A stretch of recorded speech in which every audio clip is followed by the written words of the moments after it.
कौन थे महाराज शक्ति सिंह जी?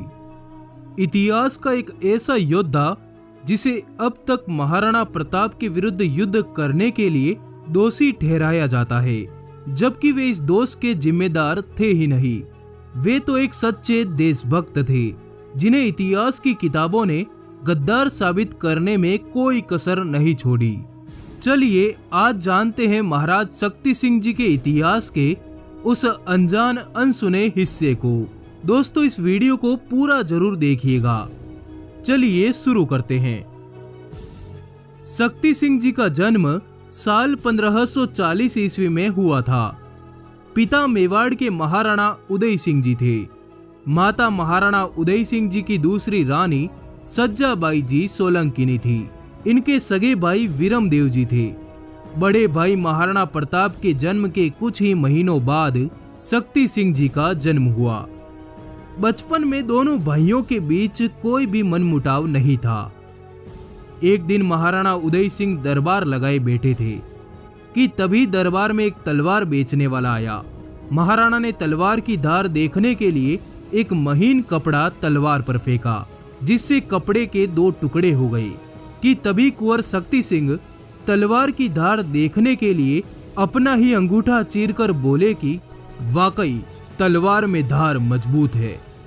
पर राणा की इजाजत के बिना शक्ति सिंह ने तलवार पर खून लगा दिया था, जो कि वेद विरुद्ध कार्य था।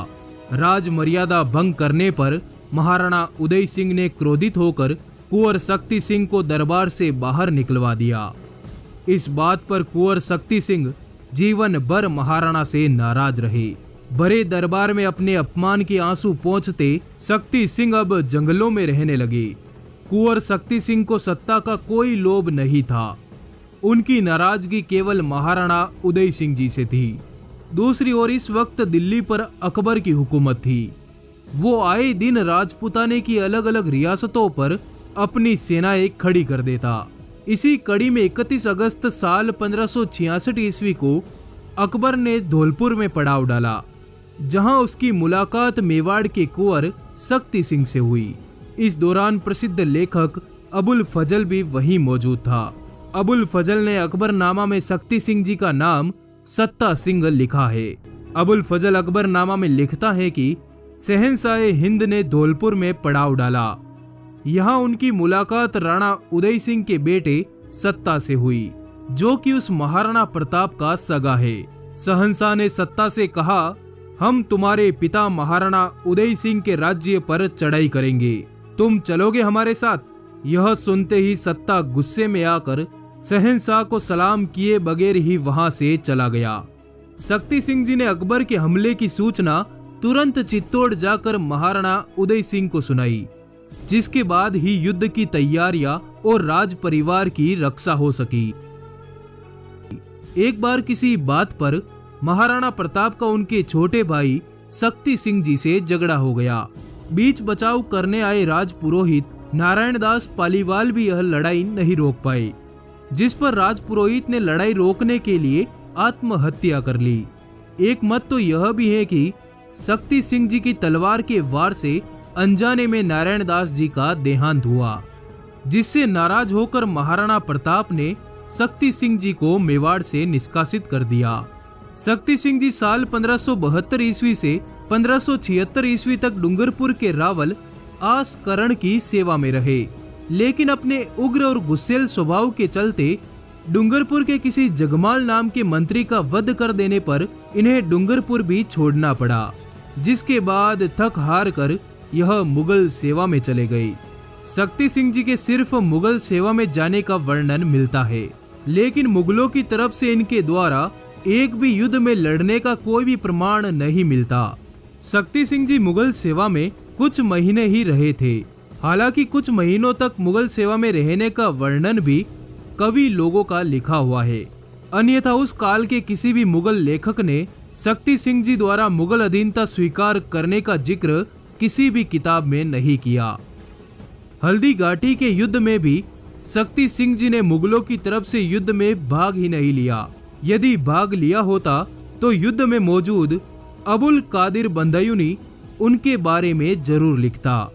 हल्दी घाटी के युद्ध के अंतिम क्षणों में भी शक्ति सिंह जी ने बनास नदी के करीब पहुंचकर महाराणा प्रताप के पीछे आ रहे खुरासान खां और मलखान खान को मारकर अपना घोड़ा महाराणा प्रताप को भेंट किया, जिस कारण ही तो युद्ध में घायल हो चुके महाराणा हुकुम युद्ध स्थल से दूर जा सके। शक्ति सिंह ने महाराणा प्रताप से क्षमा मांगी और महाराणा प्रताप के साथ मिलकर उनके स्वामी भक्त घोड़े चेतक का अंतिम संस्कार भी करवाया। हल्दी घाटी के युद्ध के बाद शक्ति सिंह जी ने भिंडर के पास स्थित वेनगढ़ दुर्ग पर तैनात मुगलों को मारकर वहां पर अपनी जीत का परचम लहराया। वेनगढ़ पर विजय प्राप्त करके शक्ति सिंह जी ने बेसरोडगढ़ के किले पर चढ़ाई कर दी। बेसरोडगढ़ में तैनात मुगलों से लड़ाई हुई, जिसमें शक्ति सिंह जी विजयी हुए। इस विजय के बाद शक्ति सिंह जी उदयपुर में अपने बड़े भाई महाराणा प्रताप से मिलने पहुंचे। तब यह दुर्ग उन्होंने महाराणा प्रताप को भेंट कर दिया, पर महाराणा प्रताप ने शक्ति सिंह जी के कार्यों से प्रसन्न होकर इस दुर्ग को फिर से शक्ति सिंह जी को सौंप दिया और कहा कि इस दुर्ग में हमारी माताओं और बहनों को रखा जाए तथा उनकी सुरक्षा का दायित्व आपका और आपके छोटे भाई वीरमदेव जी का होगा। इन दोनों भाइयों ने 15 वर्षों तक राज परिवार की महिलाओं की सुरक्षा की और किसी भी सदस्य पर आंच तक नहीं आने दी। एक बार मंदसौर के मिर्जा बहादुर ने भिंडर पर आक्रमण कर दिया। इस समय भिंडर की जागीर हल्दी घाटी युद्ध में वीरगति पाने वाले मान सिंह जी सोनगरा के पुत्र अमर सिंह जी सोनगरा के पास थी। अमर सिंह जी सोनगरा ने शक्ति सिंह जी से युद्ध में सहायता मांगी, तो शक्ति सिंह जी ने मिर्जा बहादुर को पराजित कर भिंडर की रक्षा की। इस बात से महाराणा प्रताप काफी प्रसन्न हुए। उन्होंने शक्ति सिंह जी को तुरंत बुलावा भिजवाया और अमर सिंह जी सोनगरा को कोई दूसरी जागीर देकर भिंडर की जागीर शक्ति सिंह जी को सौंप दी, जहां आज तक शक्ति सिंह जी के वंशज रहते हैं। चावंड राजधानी बसाने के बाद महाराणा प्रताप ने सूरत के मुगल सूबेदार से युद्ध किया। इस युद्ध में शक्ति सिंह जी अपने पुत्रों सहित महाराणा प्रताप के साथ थे। बीमारी के चलते महाराज शक्ति सिंह जी का देहांत साल 1594 ईस्वी को मात्र 54 वर्ष की आयु में महाराणा प्रताप की मौजूदगी में हुआ। शक्ति सिंह जी के कुल 17 पुत्र थे, पर शक्ति सिंह जी के 17 पुत्रों में से 11 पुत्र मेवाड़ की रक्षा करते हुए जहांगीर के साथ हुए युद्ध में वीरगति पा गए। महाराज शक्ति सिंह जी के वंशज सक्तावत कहलाए, जिनकी वीरता के किस्से आज भी प्रसिद्ध हैं। इस तरह महाराज शक्ति सिंह जी ने मेवाड़ की सुरक्षा और स्वाभिमान को बचाए रखने में अपना अमूल्य योगदान दिया, लेकिन इतिहास के पन्नों में उनका नाम आज भी विश्वासघात के लिए ही लिया जाता है, जो उन्होंने कभी किया ही नहीं, जो कि सर्वथा अनुचित है। लेकिन दोस्तों, हम लोग उनको कैसे भूल सकते हैं? वो हमारे पूर्वजों में से एक थे। आपने जान लिया कि इस वीर को इतिहास के पन्नों ने गद्दार बना दिया, तो आपकी जिम्मेदारी है इस वीडियो को अधिक से अधिक लोगों तक शेयर करें, ताकि और भी लोगों को इस सच का पता लग सके। दोस्तों, महाराणा प्रताप के भाई शक्ति सिंह जी से जुड़ा यह वीडियो आपको पसंद आया तो लाइक और कमेंट जरूर करें। हम आपके लिए इतिहास से जुड़े और भी वीडियो लेकर आते रहेंगे, तो आप जुड़े रहिए हमारे चैनल द ऋत्विक पोस्ट के साथ। आपका आभार, धन्यवाद।